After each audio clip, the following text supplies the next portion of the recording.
বিএনপির ভারপ্রাপ্ত চেয়ারম্যান তারেক রহমান ঘোষিত ৩১ দফা বাস্তবায়নের লক্ষ্যে বিএনপির আলোচনা সভা ও র্যালি হয়েছে। বিএনপির ভারপ্রাপ্ত চেয়ারম্যান তারেক রহমান ঘোষিত ৩১ দফা বাস্তবায়নের লক্ষ্যে বিএনপির আলোচনা সভা ও র্যালি অনুষ্ঠিত হয়েছে। দুপুরে শহরের সঙ্গীতা মোড়ে এ সভা অনুষ্ঠিত হয়।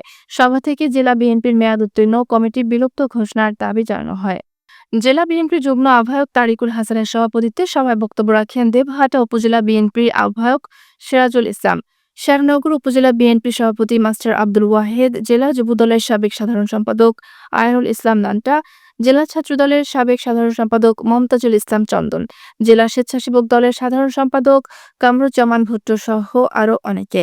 জেলা বিএনপির আহ্বায়ক সৈয়দ ইফতেখার আলী ও সদস্য সচিব আব্দুল আলিমের বিরুদ্ধে নানা অভিযোগ তুলে জেলা কমিটি বিলুপ্ত ঘোষণা করার দাবি জানান বক্তারা।